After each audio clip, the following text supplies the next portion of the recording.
Tema: homens dos quais o mundo não era digno, o legado de Abraão, Isaque e Jacó.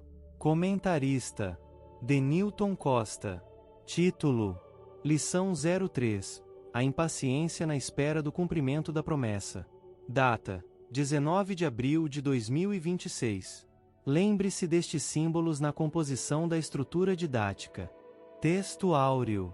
E disse Sarai a Abrão: Eis que o Senhor me tem impedido de gerar. Entra, pois, a minha serva, porventura, terei filhos dela.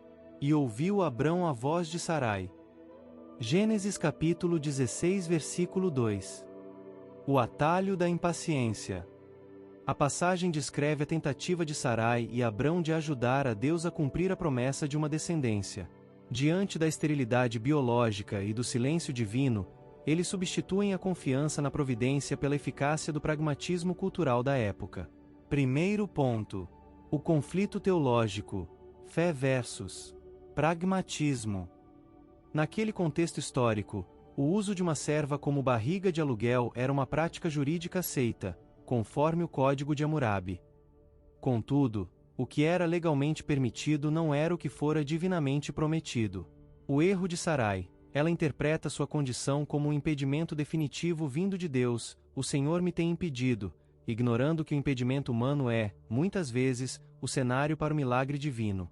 O erro de Abrão: ao ouvir a voz de Sarai, Abrão abdica de seu papel de guardião da promessa. Ele repete o padrão de Adão no Éden: aceita uma sugestão que desvia do comando original de Deus para satisfazer uma necessidade imediata.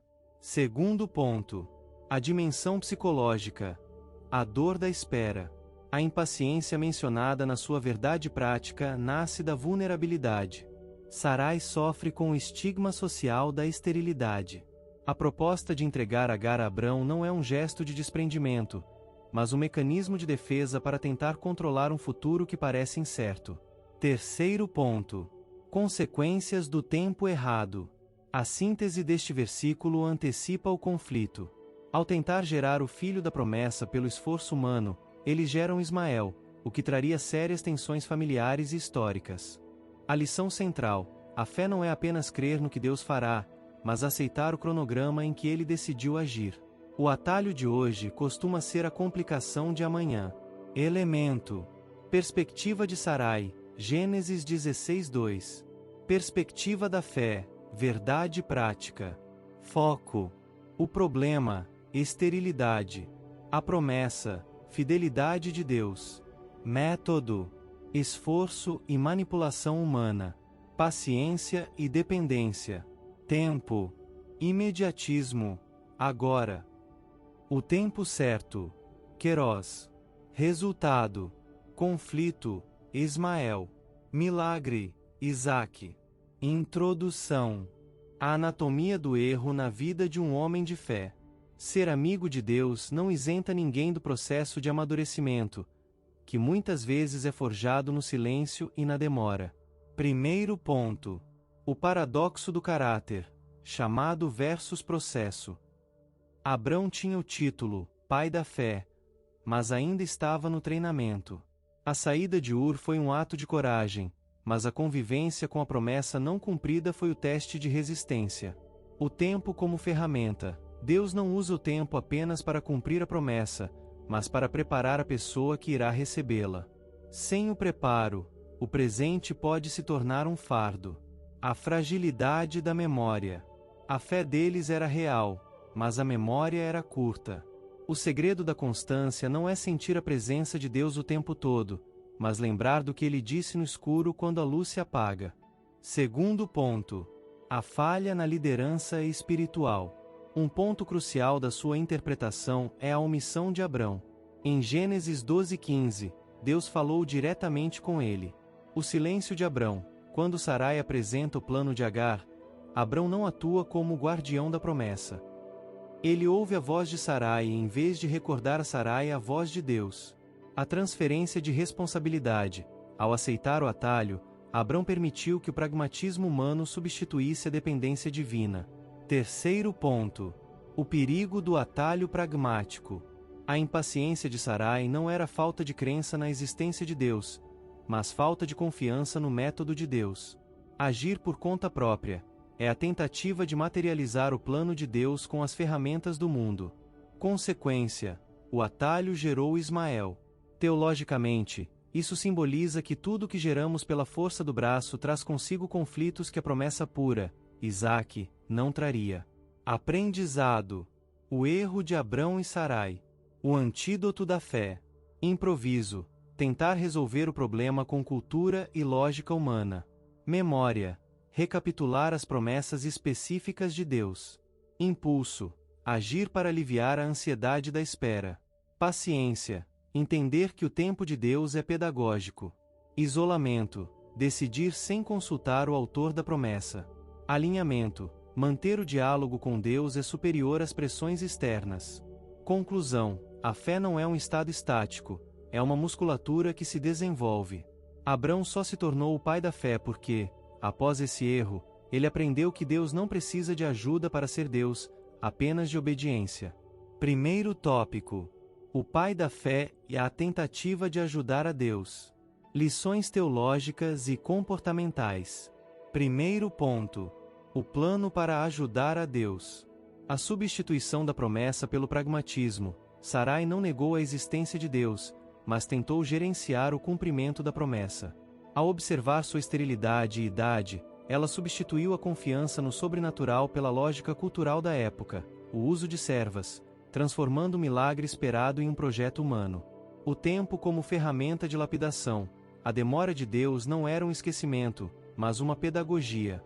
O texto sugere que a espera serve para esgotar as capacidades humanas, o braço da carne, para que, quando o filho viesse, ficasse claro que a glória pertencia apenas a Deus. O perigo dos atalhos espirituais. Um atalho na vida de fé é qualquer tentativa de alcançar um objetivo divino sem passar pelo processo divino. Sarai buscou o resultado, um filho, sem a dependência, a fé, o que invariavelmente gera frutos imperfeitos. Segundo ponto: Abrão aceita o plano de Sarai. A crise da liderança espiritual. Abrão, que já havia ouvido a voz de Deus diretamente, Gênesis 15, falhou ao ouvir a voz de Sarai sem submetê-la ao que Deus já havia dito. Sua omissão demonstra que a pressão emocional e o imediatismo podem cegar até os líderes mais experientes. A coação das circunstâncias. O texto interpreta a atitude de Abrão como uma capitulação diante da ansiedade. Quando a voz do agora se torna mais alta que a voz da promessa, a fé sucumbe.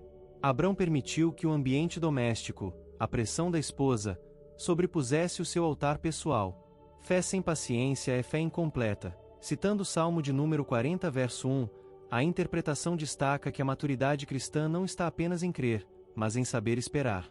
A fé que não suporta o silêncio de Deus acaba gerando erros que exigirão correções dolorosas no futuro. Terceiro ponto: Agar zomba de Sarai. A quebra da hierarquia e da paz. O que parecia ser a solução do problema tornou-se a fonte de um novo conflito. Ao elevar Agar à posição de mãe do herdeiro, Sarai alterou a estrutura de autoridade do seu lar, provando que soluções fora da vontade de Deus sempre desestabilizam a ordem. A arrogância do sucesso humano. A reação de Agar, menosprezar Sarai, ilustra como as conquistas alcançadas fora do tempo de Deus podem gerar orgulho e soberba. Agar sentiu-se superior por ter alcançado biologicamente o que Sarai não conseguia, ignorando a soberania divina. A colheita inevitável do erro. O desprezo e a tristeza que invadiram o lar de Abrão são apresentados como consequências diretas da tentativa de manipular o plano de Deus. O texto deixa o alerta: o fruto de um erro, Ismael, pode trazer satisfação momentânea, mas traz consigo uma carga de dor e conflito duradouros. Reflexão central: a história de Abrão e Sarai nos ensina que Deus não precisa de consultores para cumprir seus planos, mas de cooperadores que confiem no seu relógio. Segundo tópico: as consequências de agir por conta própria. O desmoronamento das relações humanas quando o plano de Deus é substituído pelo esforço próprio. Primeiro ponto: conflito familiar. O nascimento da rivalidade. A inversão de valores. A tentativa de Sarai de facilitar o plano de Deus resultou em uma desordem hierárquica e emocional. Ao elevar Agar à condição de mãe, Sarai inadvertidamente criou uma competidora. Isso ensina que soluções carnais para problemas espirituais frequentemente invertem papéis e destroem a paz doméstica. A soberba como fruto do atalho. O desprezo de Agar por Sarai revela como conquistas alcançadas fora do tempo de Deus inflam o ego. Agar sentiu-se superior por sua fertilidade, mas sua altivez foi o gatilho para o mal-estar e a confusão, provando que o sucesso sem a bênção de Deus é um terreno fértil para a soberba. A ingratidão no ambiente de conflito. O texto destaca a ingratidão de Agar. Isso mostra que, quando as relações são baseadas em conveniência e pragmatismo, como o acordo de Sarai, o respeito mútuo desaparece, dando lugar a uma competição fria. Segundo ponto. A fuga de Agar. O abandono da responsabilidade. A omissão de Abrão. Diante do conflito, Abrão lava as mãos, tua serva está na tua mão. Sua resposta revela um líder que, após falhar em proteger a promessa, agora falha em mediar a crise, permitindo que o lar se torne um ambiente de aflição e vingança. O ciclo da injustiça. Sarai, que antes foi a mentora do plano, torna-se algoz de Agar. O texto sugere que o erro de uma parte, a impaciência de Sarai, gerou o erro da outra, a soberba de Agar, culminando em uma fuga desesperada. O pecado não resolvido gera um efeito dominó de dor. A vulnerabilidade no deserto. A imagem de Agar grávida e solitária no deserto simboliza o destino final de quem tenta viver à margem da vontade divina. É o retrato do isolamento e da escassez que acompanham aqueles que são empurrados pelas circunstâncias que eles mesmos ajudaram a criar. Terceiro ponto. Deus entra em ação, a justiça que restaura. O olhar de Deus sobre o invisível. Deus se revela como aquele que vê, El Roi.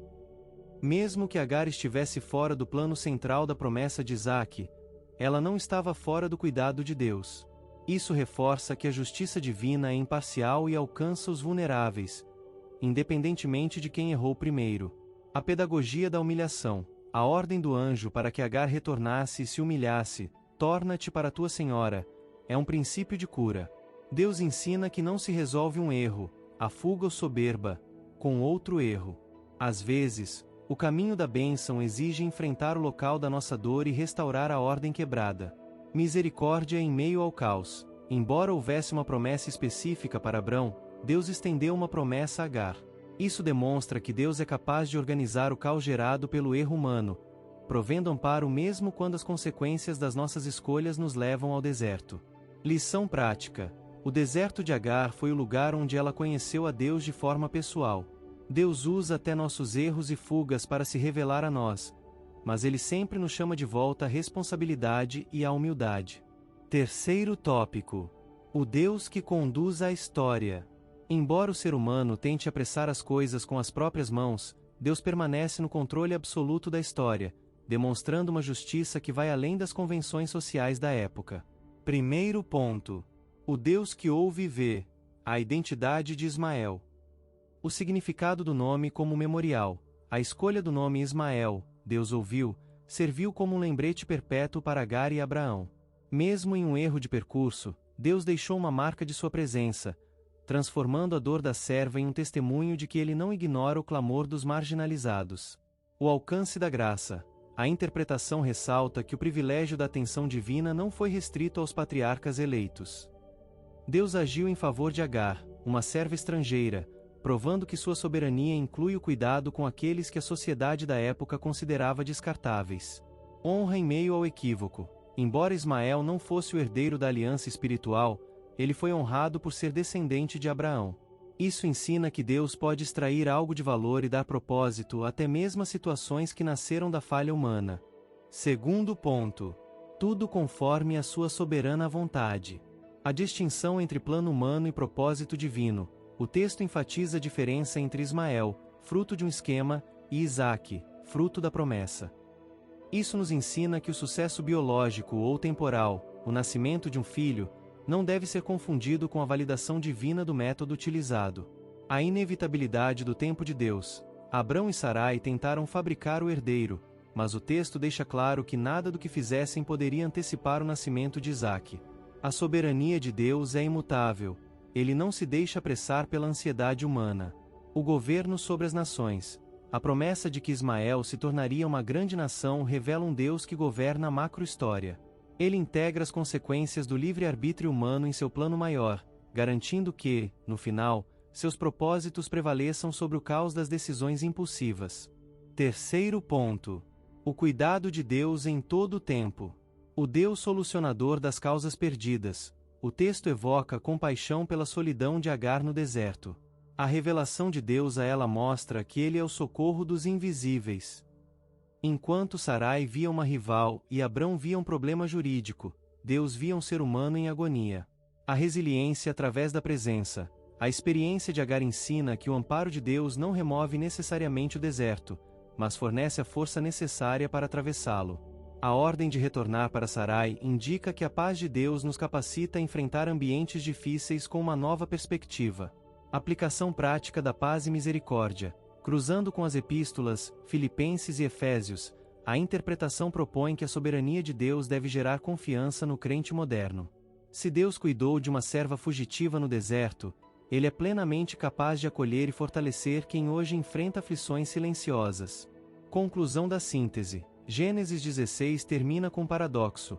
O erro humano gerou conflito, mas a intervenção divina gerou provisão. Deus não endossa o erro de Abraão e Sarai, mas também não abandona as vítimas desse erro, reafirmando que Ele é o Senhor que conduz a história para além das nossas falhas. Por Evangelista Denilton Costa. Se você aprende com este conteúdo, inscreva-se no canal. Curta o joinha e ative o sininho na opção Todas. Sob qualquer dúvida, sugestão ou elogio, deixe um comentário e vamos interagir. Telespectador, se você gostou desse conteúdo, inscreva-se no canal Declaração Pública da Fé, ative o sininho na opção Todas e compartilhe em grupos ministeriais e de escolas bíblicas dominicais e com todos aqueles que são amantes do conhecimento da Palavra de Deus. Até a próxima EBD.